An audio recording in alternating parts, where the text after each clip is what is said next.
Shalom, shalom, shalom. Selamat pagi saudara-saudariku yang terkasih yang berada di Indonesia. Dan selamat sore menjelang malam saudara-saudari kami yang terkasih yang berada di belahan dunia Amerika. Serta selamat malam juga bagi saudara-saudari kami yang terkasih yang berada di Eropa dan sekitarnya. Bersama kami Renungan Pagi Sema Adonai. Pada pagi ini kita akan mengupas Kitab Wahyu pasal 17. Tidak berasa ya, sebentar lagi hanya sampai pasal 22 ya Kitab Wahyu. Biarlah apa yang kita terima pagi demi pagi membuat kita semakin melekat datang kepada Tuhan. Mari kita akan mendengarkan pujian, kami persilakan.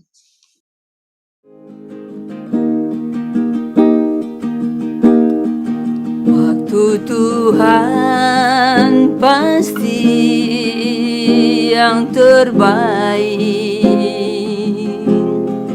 walau kadang tak mudah dimengerti. Lewati cobaan, ku tetap percaya waktu Tuhan pasti yang terbaik. Waktu Tuhan pasti yang terbaik, walau kadang tak mudah dimengerti. Lewati cobaan,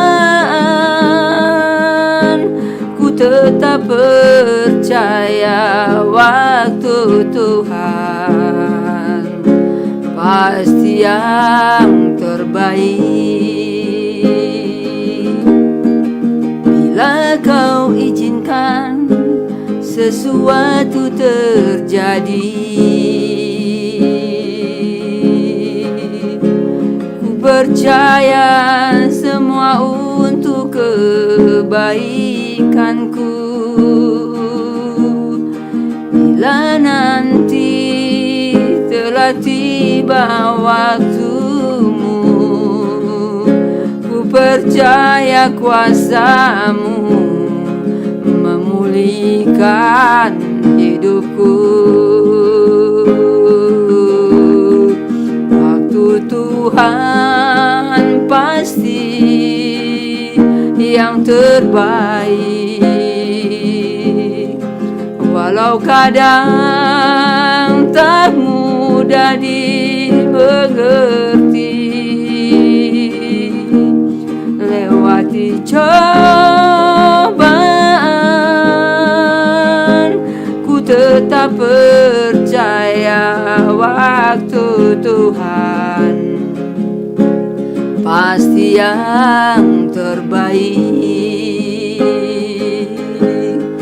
Lewati cobaan, ku tetap percaya waktu Tuhan pasti yang terbaik. Bila kau izinkan sesuatu terjadi, ku percaya semua untuk kebaikanku. Bila nanti telah tiba waktumu, ku percaya kuasa-Mu memulihkan hidupku. Waktu Tuhan pasti. yang terbaik. Walau kadang tak mudah dimengerti, lewati cobaan, ku tetap percaya waktu Tuhan pasti yang terbaik. Lewati cobaan, ku tetap percaya waktu Tuhan pasti yang terbaik.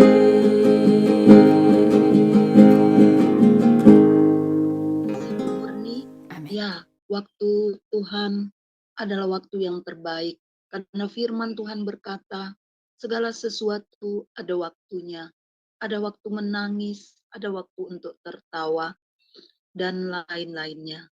Ya, kita mengucap syukur, bahkan tanpa kita sadari, itulah karena kita dipimpin oleh Roh. Begitu banyak pesan-pesan Tuhan yang menyampaikan tentang akhir zaman. Dan bagaimana kita boleh lebih lagi bertobat dari jalan-jalan kita yang tidak berkenan kepadanya. Mari kita bersatu di dalam doa. Selamat pagi Bapa yang bertata di surga. Kami mengucap syukur karena Engkau menuntun kami secara bersama-sama masuk kami di Sema Adonai dengan latar belakang berbeda, pengalaman yang berbeda. Kami boleh bergabung di dalam nama-Mu Tuhan Yesus untuk setia melayani-Mu di renungan pagi setiap hari. Bapa, jamaah kami yang terlibat secara langsung maupun Tuhan di belakang layar. Di dalam nama-Mu Tuhan Yesus, kami memerlukan pengurapan-Mu, tenaga dan kuasa yang berasal daripada-Mu, hikmat kebijaksanaan daripada-Mu, pewahyuan daripada-Mu. Jamaah kami pribadi lepas pribadi, biarlah Roh-Mu yang kudus, walaupun kami memuji-Mu, ada jiwa-jiwa yang mendengar pujian itu Tuhan, dan dijamah hatinya, sehingga berbalik untuk kembali kepadamu. Atau ketika pembacaan firman, ada kuasa rema yang mengalir, menyentuh hati pribadi lepas pribadi, yang membutuhkan air kehidupan yang berasal daripadamu. Juga Tuhan, sering firman, terutama di pagi ini, bagi pas pendeta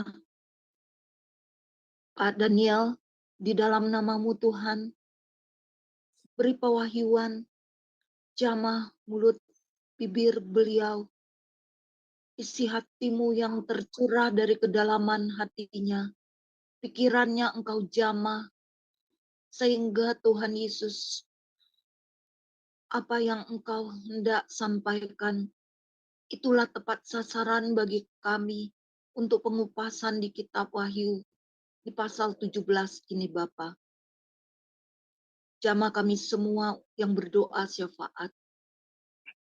Di dalam nama-Mu Tuhan Yesus Kristus, biarlah dari awal pertengahan sampai akhir, Engkaulah yang memperlengkapi kami dengan perlengkapan senjata terang.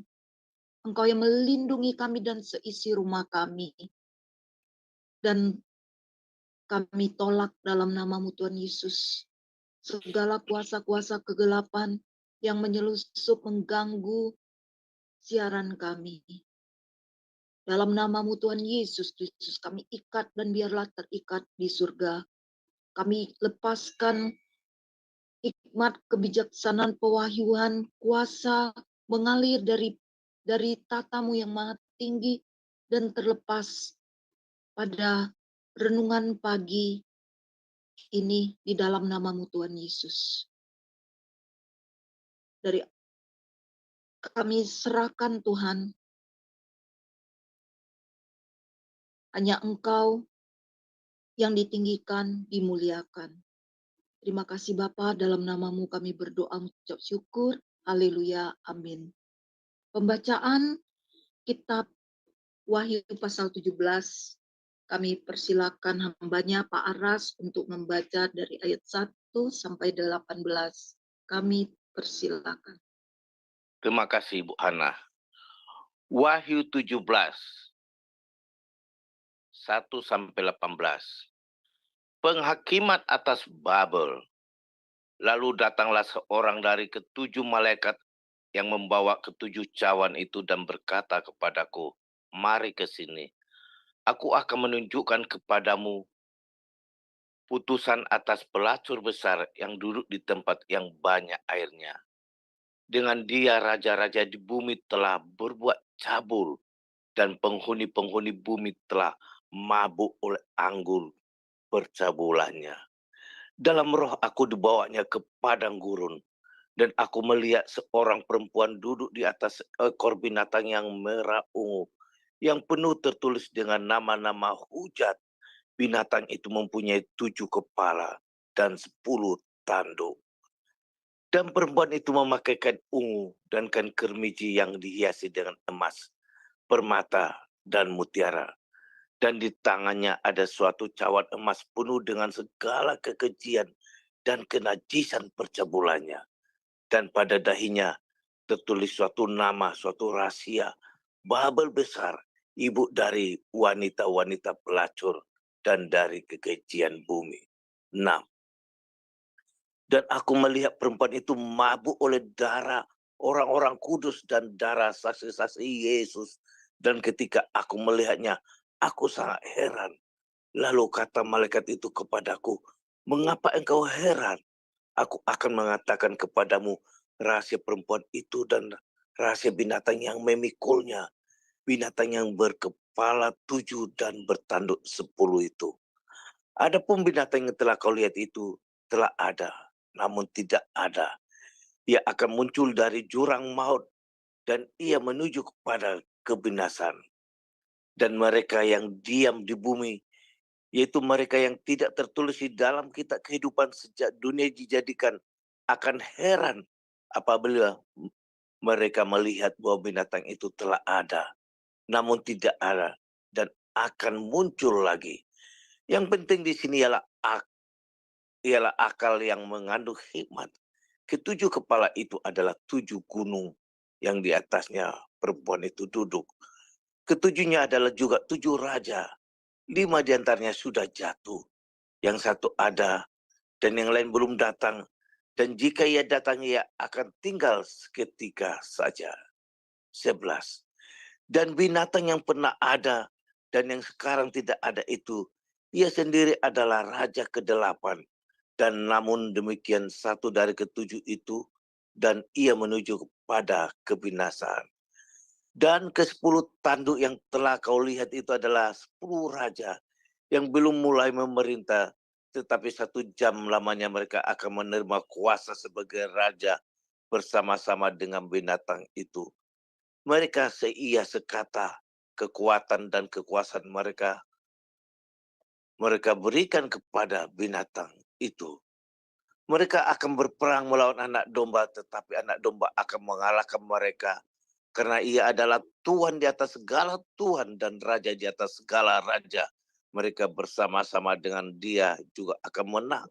Yaitu mereka yang terpanggil, yang telah dipilih dan yang setia. Lalu ia berkata kepadaku, semua air yang telah kau lihat di mana wanita pelacur itu duduk adalah bangsa-bangsa dan rakyat banyak dan kaum dan bahasa. 16.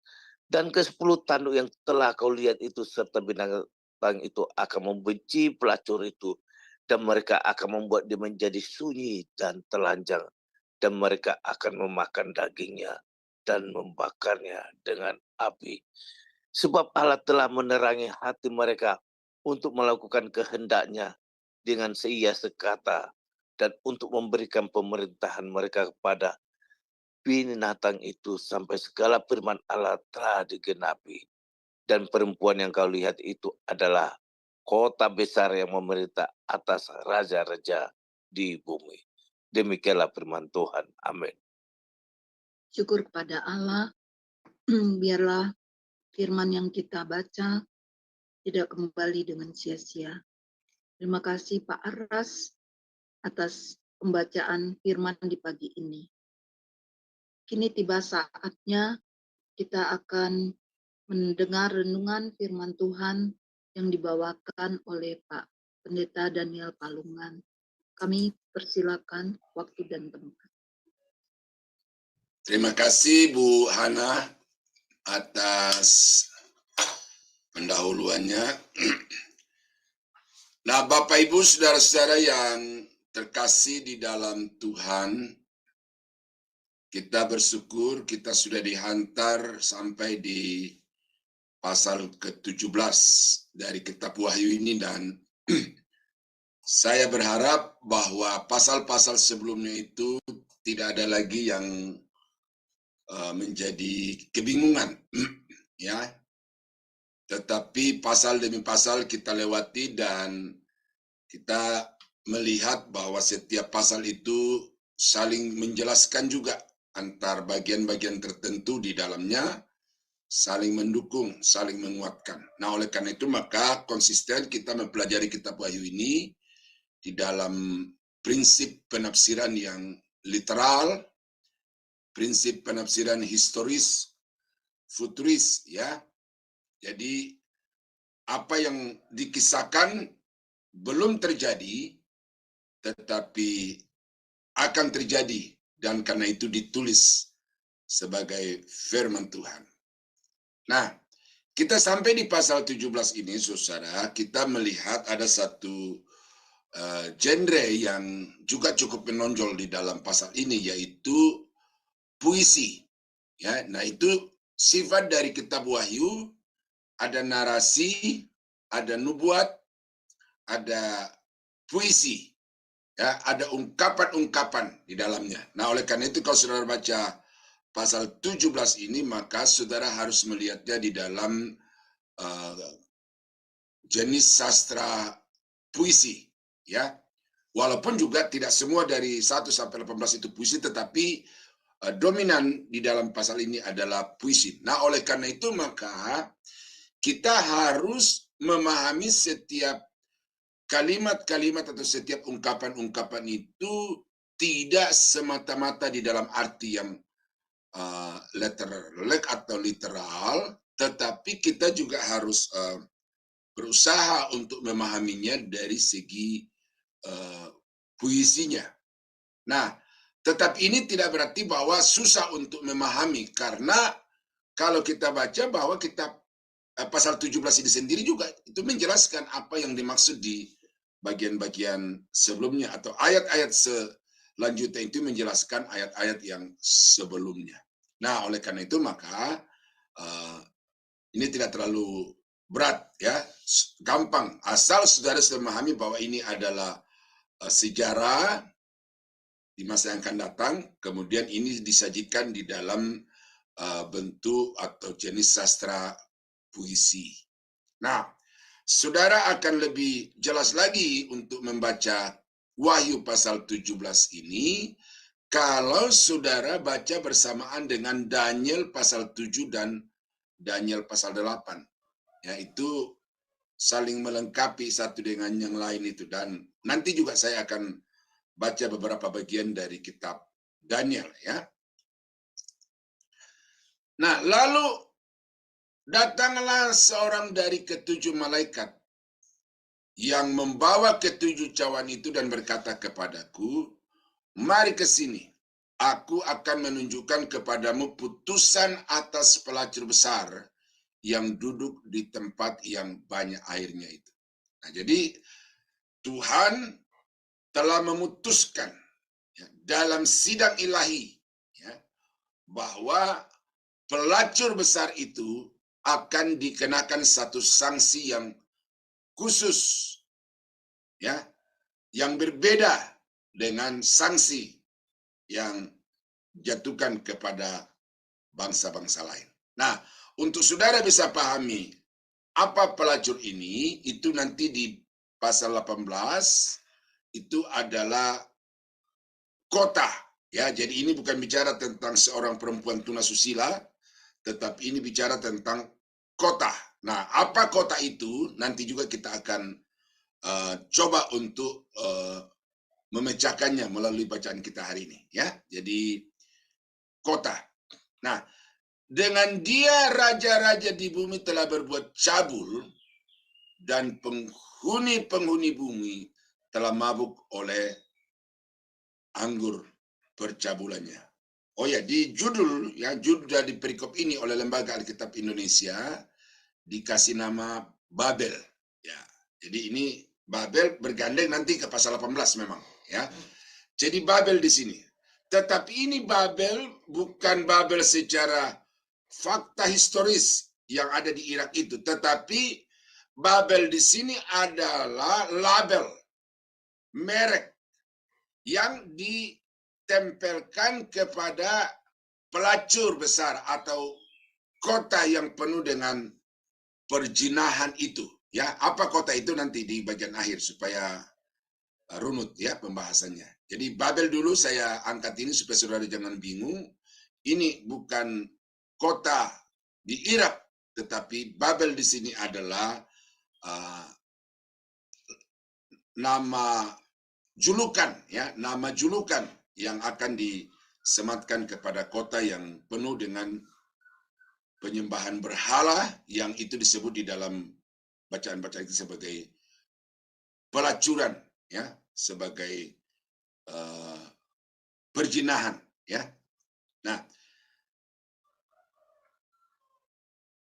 Nah, kalau kita baca di dalam Yeremia pasal 17, pasal 51 ayat yang ke-13 dikatakan, oh ini salah tulis, ya. Hai engkau yang tinggal di tepi sungai besar, yang mempunyai kekayaan besar, air hidupmu sudah datang, batas hidupmu sudah ditentukan. Jadi kita melihat di sini ada satu peringatan kepada kota besar yang dekat air itu, ya. Jadi perlu untuk disimak, ini adalah secara khusus ditujukan kepada Babel pada waktu itu secara sejarah yang menjadi musuh bangsa Israel, musuh utama bangsa Israel, dan juga sekaligus menjadi musuh utama Tuhan. Lalu karena itu Babel pada waktu itu merupakan kota bintang, ya, dunia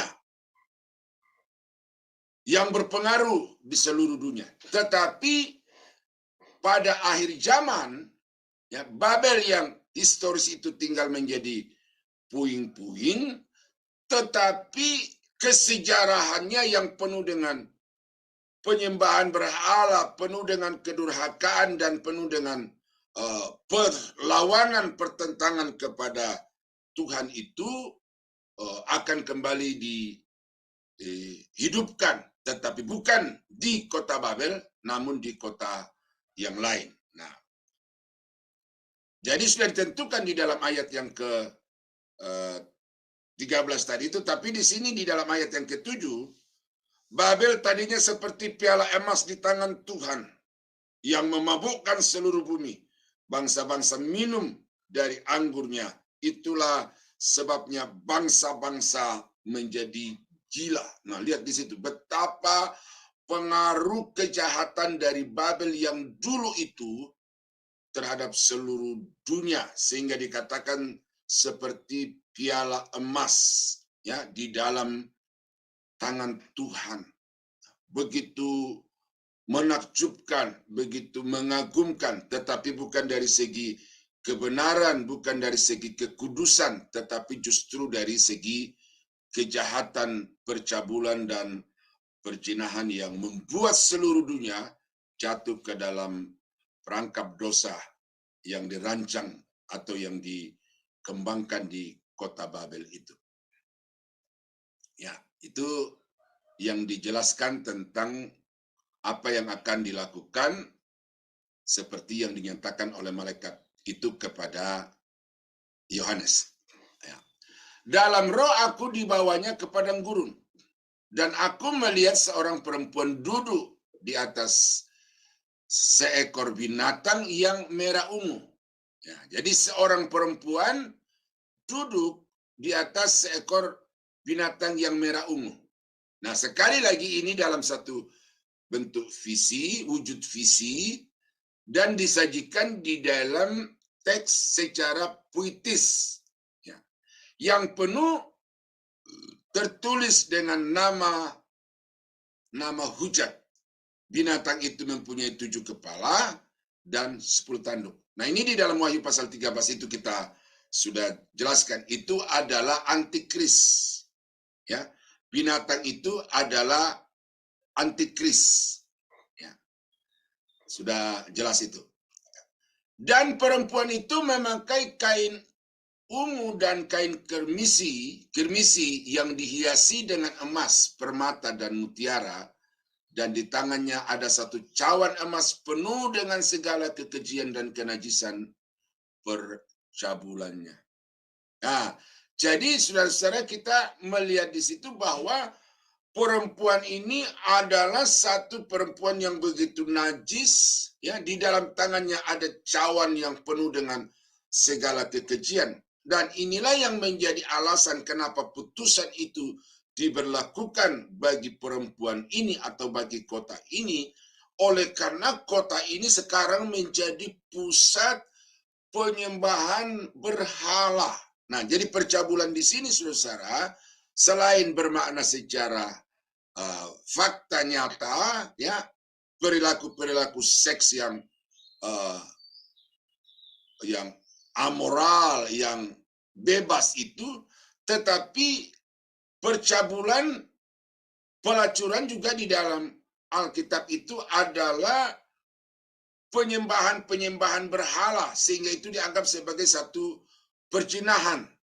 Harusnya umat itu berelasi dengan Tuhan, harusnya umat itu menyembah hanya kepada Tuhan, tetapi kemudian oleh karena pengaruh kuasa-kuasa jahat akibat dosa, maka orang itu lebih suka untuk menyembah kepada berhala-berhala, dewa-dewa, patung-patung, dan lain-lain sebagainya. Dan itu di dalam Alkitab dikatakan sebagai pelacuran, percabulan, perzinahan. Ya, jadi dimaknai di dalam dua hal seperti itu. Secara jasmani, tapi itu kan dosa-dosa umum, ya. Lalu yang lebih keji nanti itu adalah bagaimana kota itu justru akan mencondongkan semua hati bangsa-bangsa untuk menyembah kepada ilah-ilah lain, ya, yang khusus dalam hal ini adalah kepada patung dari binatang itu. Dan pada dahinya tertulis suatu nama, suatu rahasia, Babel besar tuh. Jadi perempuan itu adalah sosok, ya. Tetapi kemudian pada dahi dari perempuan yang duduk di atas binatang itu dikasih label, ya, merek Babel besar, ibu dari wanita-wanita pelacur dan dari kekejian di bumi. Jadi betapa jahatnya kota Babel dulu dan sekarang kota atau perempuan di mana yang duduk di atas binatang itu sekarang dia akan datang, ya, itu akan juga penuh dengan penyembahan berhala dan menjadi pusat kejahatan seluruh bangsa-bangsa.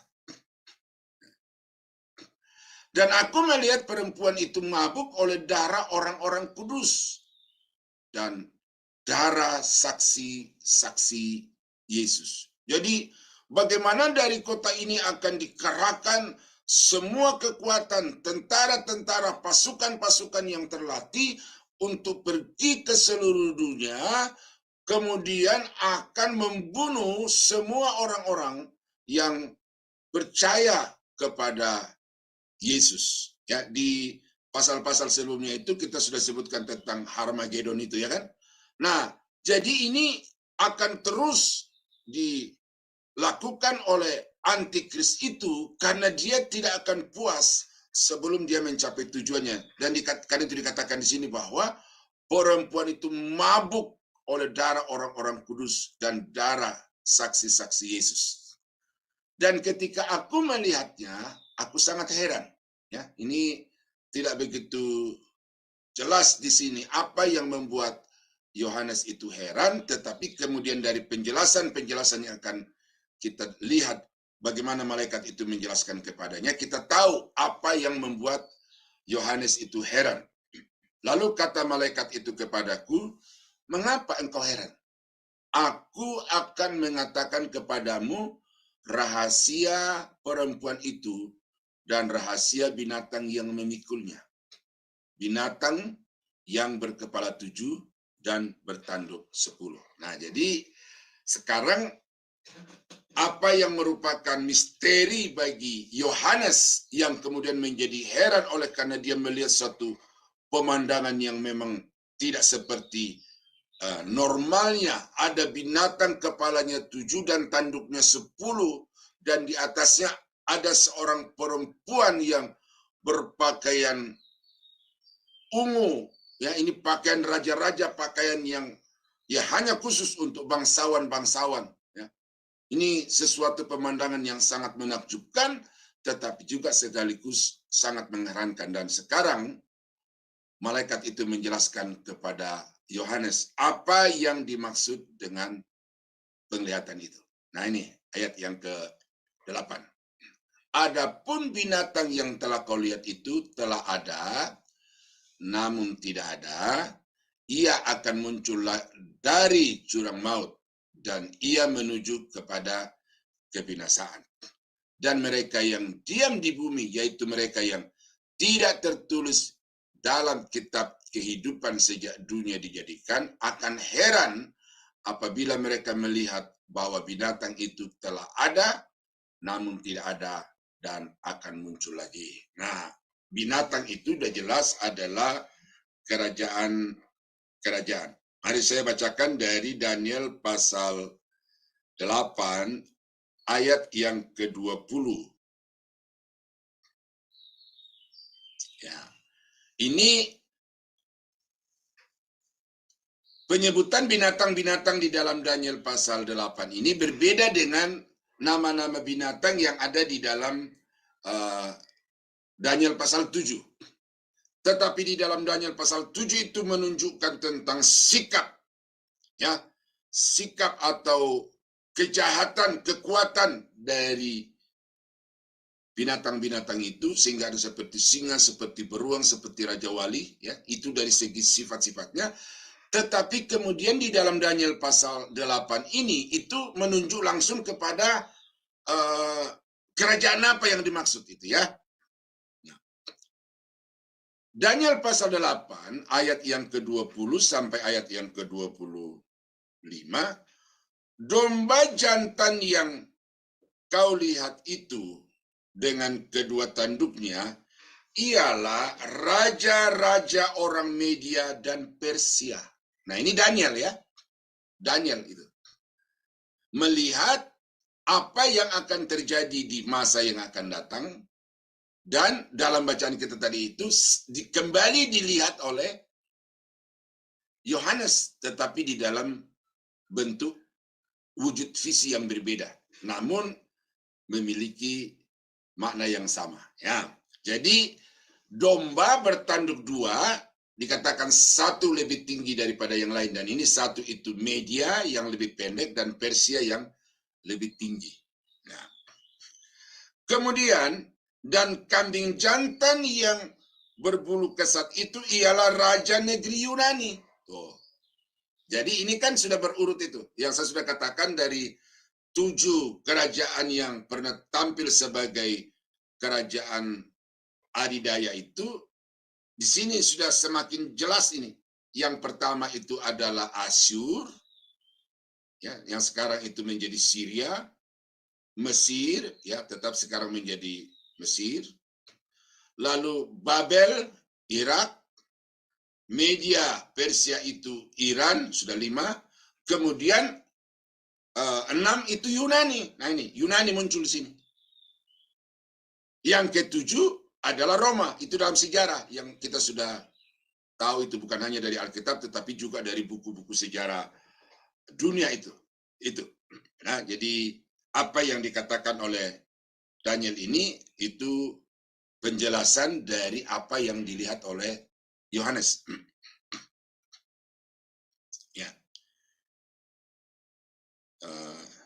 Dan tanduk besar yang di antara kedua matanya itu ialah raja yang pertama. Raja yang pertama.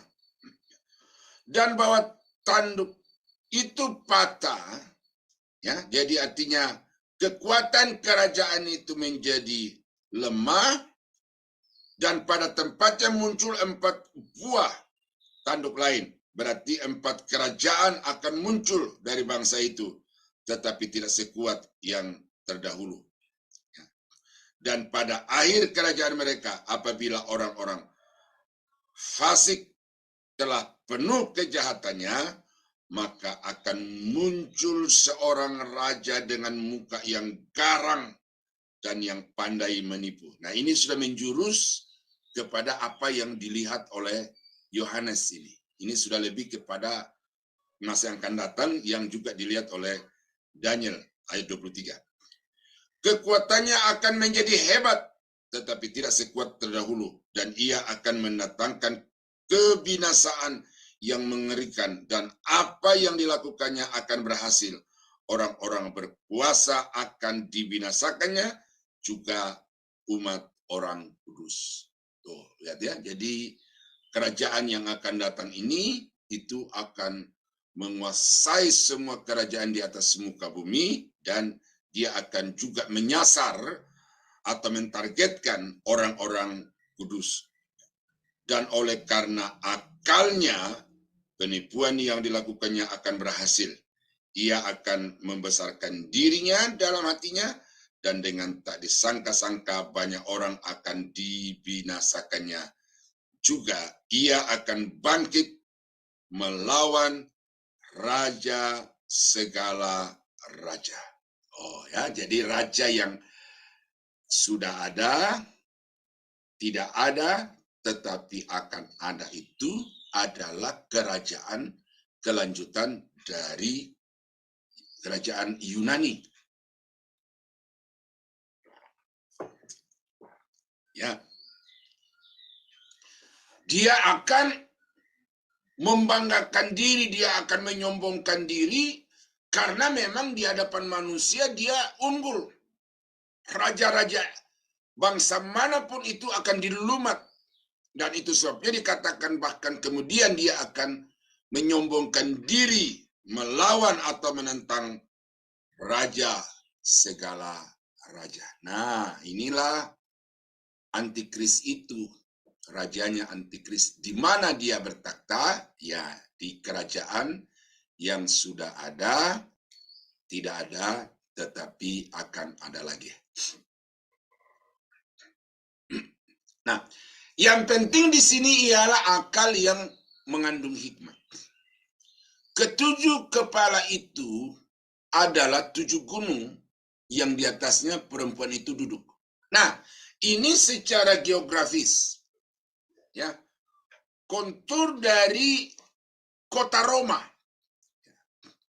Saya kemarin coba mau menulis, tapi karena sibuknya itu saya tidak sempat menulis 7 gunung yang mengapit kota Roma itu.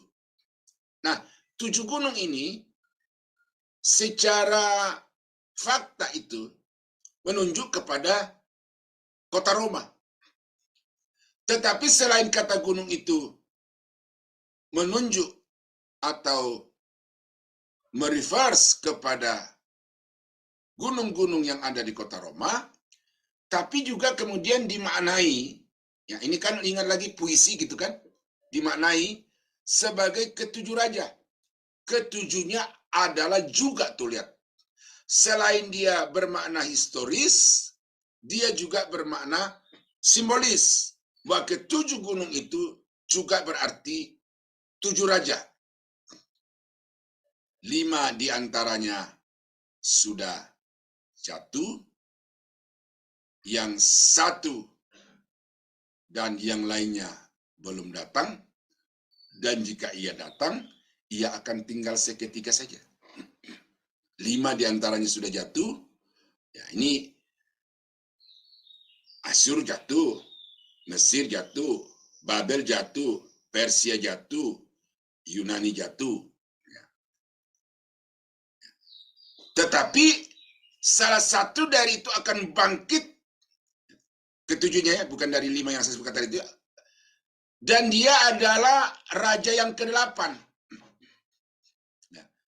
Dan binatang yang pernah ada dan yang sekarang tidak ada itu, ia sendiri adalah raja ke-8. Ya, raja ke-8. Ingat lagi? Raja Persia, Asyur, Raja Mesir, Raja Babel, Raja Media, Raja Persia, Raja Yunani, Raja Romawi. Nah, itu 7. Lalu raja yang ke-8 berarti salah satu dari 7 ini.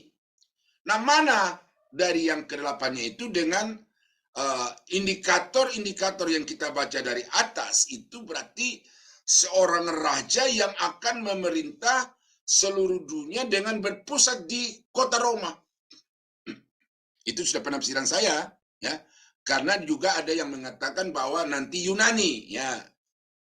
Itu saya baca di YouTube itu, nonton di YouTube itu. Yunani menurut dia. Tetapi dari indikasi-indikasi yang saya baca di atas, ya, dan juga dengan referensi-referensi dari berbagai literatur, jelas bahwa yang akan bangkit kemudian itu adalah kerajaan dari Eropa, ya. Ini ditunjang dengan fakta-fakta sejarah sekarang ini, itu indikasi-indikasi sedang menuju ke sana. Dan dalam penafsiran saya, raja ke-8 ini adalah raja yang akan bangkit untuk memerintah seluruh dunia dengan menjadikan Roma sebagai pusat kekuasaannya. Makanya disebut sebagai Roma Baru. Ya, itu ya, Roma Baru. Dan ke-10 tanduk yang telah kau lihat itu adalah 10 raja. Nah, ini 10 raja. Jadi tanduk itu, binatang itu adalah rajanya, tanduknya itu adalah kekuasaannya, ya, tetapi kemudian tanduk ini adalah raja-raja. Dia didukung oleh 10 raja yang belum mulai memerintah. Belum memerintah. Yang sekarang yang MEA itu orang sudah mengkaitkan ke situ, tetapi masyarakat ekonomi Eropa itu masih terus berproses, ya.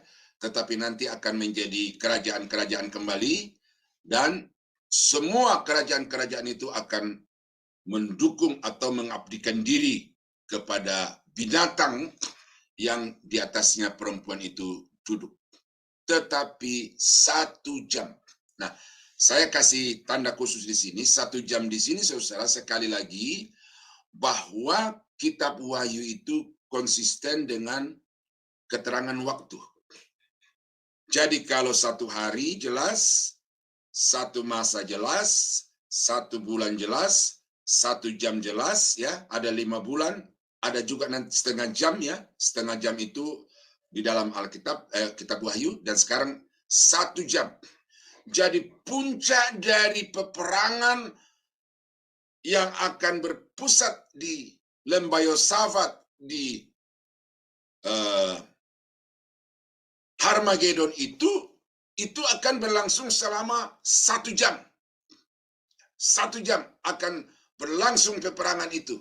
Semua raja-raja di bumi yang dari timur ke barat berjalan itu dengan 20.000 laksa akan berlangsung selama 1 jam.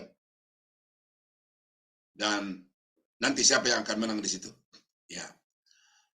Mereka akan menerima kuasa sebagai raja bersama-sama dengan binatang itu. Jadi merupakan satu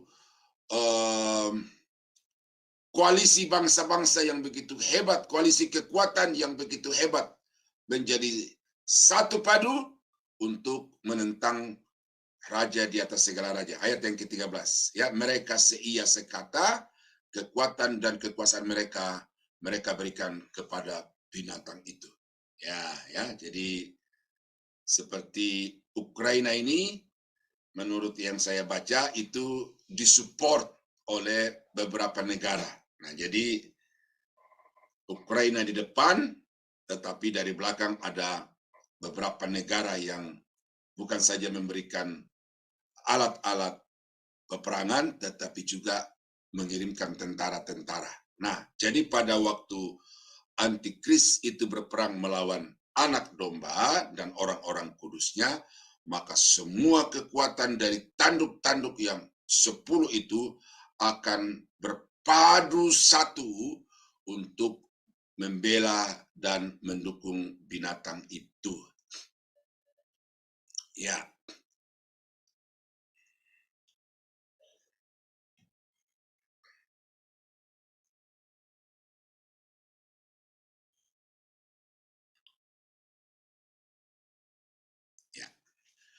Mereka akan berperang melawan anak domba. Nah ini, jadi mereka akan bangkit menjadi satu kekuatan yang sangat besar, baik kuantitasnya maupun kualitasnya. Lalu kemudian mereka akan berperang melawan anak domba. Tetapi anak domba akan mengalahkan mereka karena ia adalah Tuhan di atas segala Tuhan dan Raja atas segala Raja. Jadi betapapun mereka itu punya niat, punya semangat yang begitu tinggi, kemudian semua kekuatan itu disatukan, ya, sebuah sinergi yang luar biasa dahsyat kekuatannya, tetapi kekuatan mereka itu menjadi tidak seberapa kalau dibandingkan dengan kekuatan anak domba yang adalah Tuhan atas segala Tuhan dan Raja di atas segala Raja itu. Jadi di sini ini satu pengharapan, penghiburan bagi orang-orang percaya, ya, bukan saja bagi kita sekarang ini bahwa apapun masalah yang kita hadapi, Yesus yang kepadanya kita membaktikan hidup kita itu sanggup untuk menolong saudara dan saya, membebaskan saudara dan saya, ya, seperti tadi ada percakapan di awal itu ada seorang ibu yang sedang mengalami satu pengentalan darah di saluran otaknya itu, ya, ini bagi ibu firman ini bahwa Yesus yang ibu sembah adalah Tuhan atas segala Tuhan dan Raja di atas segala Raja. Apapun penyakit ibu, dengan kuasa darah Yesus, kuasa bilur-bilur Yesus, maka penyakit ibu akan disembuhkan. Nah, itu pengharapan bagi kita orang-orang Kristen sekarang ini. Tetapi penghiburan ini secara khusus bagi orang-orang yang masuk pada masa tribulasi itu. Mereka menghadapi peperangan luar biasa, hambatan kehidupan keberimanan yang luar biasa, dan secara manusia tidak akan mungkin ada yang bisa bertahan menghadapi itu. Tetapi oleh karena mereka mengimani dengan sungguh-sungguh di dalam hati mereka bahwa anak domba yang telah mereka sembelih itu adalah Tuhan atas segala Tuhan, maka kekuatan iman itulah yang membuat mereka bisa melewati hari-hari bahkan jam detik yang penuh dengan penderitaan itu. Dan itu ketika dikasih tahu oleh Yohanes bahwa mereka akan menang bersama-sama dengan Yesus pada akhirnya, maka itu merupakan satu kekuatan, ya, yang membuat mereka setia, yang membuat mereka tabah untuk menghadapi segala penderitaan itu. Nah, ini kalimat yang berikut dari ayat 14 ini. Mereka bersama-sama dengan dia juga, ya, atau mereka yang bersama-sama dengan dia juga akan menang, yaitu mereka yang terpanggil, ya, terpanggil, orang-orang yang diselamatkan pada masa tribulasi 144.000, kemudian dari berbagai bangsa yang kemudian percaya, ya, yang telah dipilih dan yang setia. Ini saudara, kata setia di sini, saudara jangan maknai dengan setia seperti yang dihotbahkan di gereja-gereja kepada saudara dan saya, ya. Kesetiaan yang dimaksud di dalam masa tribulasi itu adalah bagaimana mereka dengan tekun, dengan setia mempertanggungjawabkan iman mereka kepada Yesus itu melalui penganiayaan, melalui siksaan, bahkan yang kemudian terbunuh. Dan kesetiaan mereka itu merupakan faktor keselamatan. Karena iman di dalam masa tribulasi itu harus dibuktikan dengan perbuatan-perbuatan. Maka iman dan perbuatan itu adalah syarat untuk orang-orang pada masa tribulasi memperoleh keselamatan dari Tuhan. Berbeda dengan kita sekarang, iman saja, ya, iman saja. Tetapi sesudah kita diselamatkan karena iman kepada anugerah Allah itu, baru kita harus menunjukkan dari hidup kita buah-buah pertobatan dengan melakukan hal-hal yang baik dengan setia. Nah, jadi saudara, orang-orang yang menderita pada masa tribulasi itu, pada akhirnya mereka akan mengalami kemenangan bersama-sama dengan Raja atas segala raja. Nah ini. Lalu ia berkata kepadaku, semua air yang telah kau lihat, di mana wanita pelacur itu duduk, adalah bangsa-bangsa. Makanya ketika kita membaca di dalam pasal-pasal sebelumnya ada laut, ya, itu bukanlah air laut yang ada sekarang ini, tetapi kata laut itu diambil dengan memberikan satu makna, karena sekali lagi ini puisi. Ya. Nah, sekarang dijelaskan bahwa air, semua air atau laut di mana perempuan pelacur itu duduk adalah bangsa-bangsa. Karena itu binatang yang keluar dari laut itu adalah binatang yang keluar dari bangsa-bangsa. Salah seorang dari raja-raja, pemimpin-pemimpin yang memerintah bangsa, kemudian akan menjadi pemerintah penguasa atas bangsa-bangsa. Nah, jadi saudara-saudara, kitab Wahyu tidak terlalu sulit untuk kita pahami kalau saudara bersedia untuk membacanya secara runut di dalam prinsip penafsiran yang benar, kemudian secara keseluruhan gitu loh. Yang menjadi masalah di dalam membaca kitab Wahyu itu adalah mereka mencuplik bagian-bagian tertentu, lalu kemudian cuplikan itu mereka simpulkan berdasarkan pikiran dan asumsi sendiri. Ini yang kemudian menimbulkan polemik. Ya toh? Nah, apalagi kalau yang melakukan itu adalah pendeta-pendeta yang besar, pendeta-pendeta yang hebat, ya kan?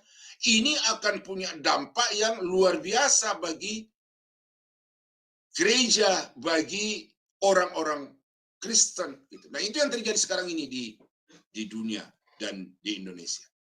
Gitu. Kalau yang mengatakan ini adalah pendeta Daniel, ya orang bilang, siapa sih pendeta Daniel itu? Pendeta kampung, pendeta tidak terkenal, itu kan? Tetapi saudara-saudara, secara sains, ya, pengetahuan ilmu tafsir itu ya, ini yang saya pelajari. Kita tidak boleh mencuplik sebuah ayat, lalu kita jelaskan ayat itu menurut pikiran kita sendiri, lalu kemudian kita ambil kesimpulan menurut pikiran kita sendiri, lalu kita jadikan satu ayat itu sebagai landasan doktrin. Karena Alkitab itu begitu banyak ayat, 33.000 lebih, harus disinkronisasi. Ya, disinkronkan antara satu ayat dengan ayat yang lain supaya jangan terjadi kontradiksi-kontradiksi. Nah, itu sebabnya di dalam pola yang saya sampaikan di channel ini, baik ketika membawa renungan, ketika membawa khotbah-khotbah, itu saya selalu mencari ayat-ayat pendukung yang mensupport kesimpulan saya itu berdasarkan dari teks yang saya baca. Apa maksud semua itu adalah untuk membuktikan kepada saudara bahwa kesimpulan itu bukan kesimpulan asumsi, bukan kesimpulan pribadi, tetapi itu kesimpulan yang memang berbasis kepada data dan fakta dari Alkitab itu sendiri. Karena banyak pendeta-pendeta itu yang tukang goreng ayat. Tukang goreng ayam sih enak, tapi kalau tukang goreng ayat, itu istilah lain dalam Alkitab adalah pemerkosa ayat-ayat Alkitab. Dan itu adalah kejahatan yang keji yang sekarang sedang dilakukan oleh pendeta-pendeta di berbagai mimbar-mimbar gereja sekarang ini. Dan ya ini, jadi karena itu maka kata laut itu, saudara, jelas di sini maknanya itu adalah bangsa-bangsa, dan dari antara bangsa-bangsa itu akan bangkit seorang pemimpin yang akan mengatur, mengendalikan semua bangsa untuk melakukan perlawanan kepada anak domba, raja atas segala raja. Ya, bangsa-bangsa dan rakyat banyak, dan kaum dan bahasa. Ya, saya kira itu sudah tidak masalah lagi ke depan. Nah, ayat yang ke-16, dan ke-10 tanduk yang telah kau lihat itu, serta binatang itu, akan membenci pelacur itu, dan mereka akan membuat dia menjadi sunyi dan telanjang, dan mereka akan memakan dagingnya dan membakarnya dengan api. Ya, ini ada satu yang agak pembalikan di sini, ya. Tadinya itu mensupport sepenuhnya, tetapi sekarang justru mereka akan berbalik untuk menentang raja dan kerajaannya itu, sehingga kota itu akan di bumi hanguskan, ya, memakannya dan lain sebagainya, menelanjang itu sekali lagi ini adalah ungkapan-ungkapan puitis, ya, tetapi ini berbicara kepada binatang itu dan kotanya. Nah, mengapa bisa begitu? Sebab Allah telah menerangi hati mereka untuk melakukan kehendaknya. Jadi Tuhan memakai mereka, mengubah hati mereka, 10 kerajaan tadi itu, untuk menentang kepada binatang yang diduduki oleh perempuan itu. Dengan seia sekata, dan untuk memberikan pemerintah mereka kepada binatang itu, sampai segala firman Allah telah digenapkan. Artinya apa di sini, saudara? Bahwa kerajaan-kerajaan, 10 kerajaan yang hatinya telah dirubahkan oleh Tuhan itu bukan bertobat terima Yesus, bukan. Tetapi mereka itu juga adalah pelaksana dari kehendak Tuhan bagi binatang itu, bagi kota binatang itu. Jadi kemudian ternyata di kalangan mereka sendiri itu ada satu gejolak politik, perebutan kekuasaan, yang ada yang tersembunyi tetapi ada yang terang-terangan. Nah, ini Tuhan menciptakan situasi seperti itu sehingga di antara mereka sendiri itu akan ada satu peperangan saling bunuh-membunuh. Nah, saudara tidak usah heran itu, karena telah terjadi di dalam sejarah, ya, satu ketika itu, kalau tidak salah Raja Hizkia itu menjadi sangat takut oleh karena dia dikepung oleh 3 kerajaan dari pegunungan Seir, pegunungan Meonim, dan kerajaan apa satu lagi itu. 3 kerajaan itu berpadu satu untuk datang mau menyerang Israel di bawah kepemimpinan Raja Hizkia. Ya. Tetapi kemudian Hizkia mencari Tuhan, dan Alkitab mengatakan Tuhan turun tangan, merubah hati dari 3 kerajaan yang tadinya sepakat itu yang menghadapi musuh yang satu, yaitu Israel, tetapi oleh campur tangan Tuhan, oleh kendali Tuhan, ketiga kerajaan atau juga ketiga raja itu justru saling berhadap-hadapan satu dengan yang lain, saling membunuh, dan kemudian Israel tinggal hanya datang untuk memungut barang-barang jarahan dari 3 kerajaan yang semua tentara-tentaranya itu telah tewas oleh pedang mereka sendiri karena campur tangan Tuhan. Nah, itu tidak usah saudara heran melihat apa yang terjadi dalam kitab Wahyu 17 ayat yang ke-17 ini, oleh karena Tuhan sanggup memakai siapapun dalam suasana hati mereka bagaimanapun. Tuhan sanggup untuk mempergunakan itu demi mencapai tujuannya bagi dunia ini dan khususnya bagi umatnya. Nah, ini sesuatu yang saudara harus lihat sekarang, ya, bahwa Tuhan itu sebenarnya tanda petik itu tidak butuh manusia. Dalam arti ada banyak orang yang ketika keinginannya kepada Tuhan itu tidak dikabulkan, dia ngambek. Tuhan, aku kan sudah begini, sudah begitu, kenapa engkau tidak jawab aku? Dalam puncak kemarahannya seperti kemudian berkata, aku tidak mau lagi melayani Tuhan. Dan lihatlah, gereja itu kalau saya tidak ada, maka gereja itu akan bangkrut, gereja itu tidak akan bisa beroperasi, pendetanya akan gulung tikar. Jadi merasa diri sanggup, merasa diri bisa, lalu kemudian menganggap Tuhan itu tidak bisa berbuat apa-apa. Ya, ayat yang ke-17 ini menjadi peringatan kepada saya sebagai hamba Tuhan bahwa tanpa saya pun Tuhan sanggup untuk mencapai rencana dan kehendak-Nya. Oleh karena itu tidak ada alasan di dalam diri saya untuk membesar-besarkan diri, menonjolkan karya di hadapan Tuhan. Karena tanpa saya, Tuhan bisa melakukan dan bisa mencapai tujuannya.